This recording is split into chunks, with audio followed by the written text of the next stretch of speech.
Hey guys, it's Jenny with Art for Good. So today we're going to chat a little bit instead of paint. And I want to talk about ways that you can actually do paint pouring on a budget. I hear all the time, and I have personally experienced this, that paint pouring is a little more expensive than traditional painting mediums. You need a larger quantity of paint. You're often wasting a lot of paint, especially as you're starting out, just trying to get used to the different techniques.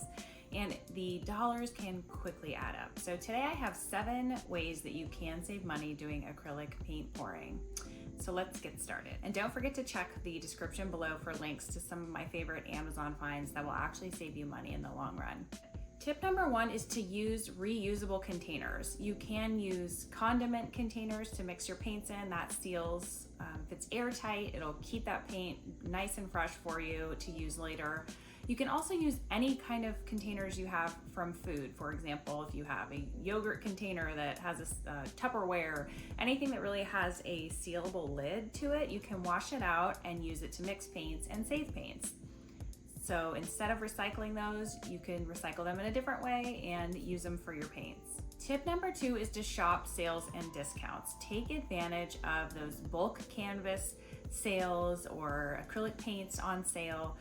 You don't want to skimp on the quality of your paints by using cheap craft paints because you're going to get cracking or crazing in your work, but take advantage of these huge sales they have, and often you can use them with coupons. So check out Michael's, Joann's, Hobby Lobby, your big box craft stores for more information on that. Tip number 3 is to make your own pouring medium.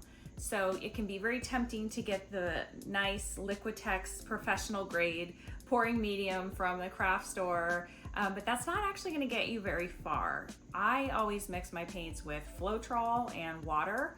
There are actually a lot of techniques that are really good to do with just paint and water. If you have a high quality paint and you mix it with water, it's actually not going to crack as frequently. So most people add Floetrol to help with that binding and to help preserve the color throughout, but really give it a try with just paint and water.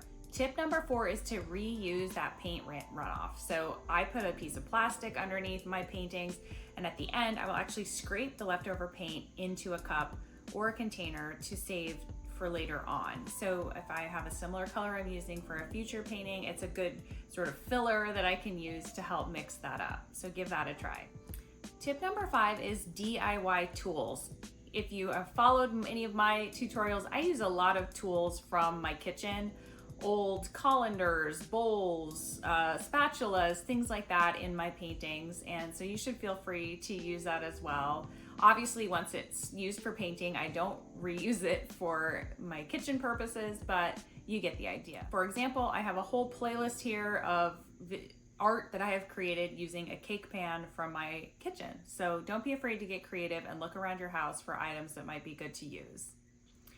Also, don't fall for things like you need a professional grade spinner or things like that. I actually made my own using just a plastic cake spinner that I got off of Amazon. So I have a tutorial here for how I did that, so check that out. I also did a walkthrough of my studio area recently and showed you how gloriously unfancy my space is. For example, I use a giant box as a drying rack for my paintings. So you don't need to be spending a lot of money on that stuff, especially as you're first starting out. Tip number 6 is to reuse canvases. You can repurpose canvases that have already been painted on. It's not a complete waste if you don't like the painting on there. There are many different ways you can reuse canvases, but mostly once they're fully dry, a good couple of weeks at least, you can just pour right back on top of it. Really, it's that simple. Number 7, if you're looking to start selling your art and save money, is to make your own frames. Those floating canvas frames look really nice. They really elevate your art to the next level, but they can be extremely expensive. So I have found a way to create my own frames for much cheaper. And I have a tutorial for that too that I'll link here and in the description below. Well, those are my 7 tips. Did I miss anything? If you have something else or another idea for how to save money that it will be helpful for others, go ahead and put that in the comments below. That's all the time I have for today. As always, feel free to ask me questions in the comments below also, and I will see you next time.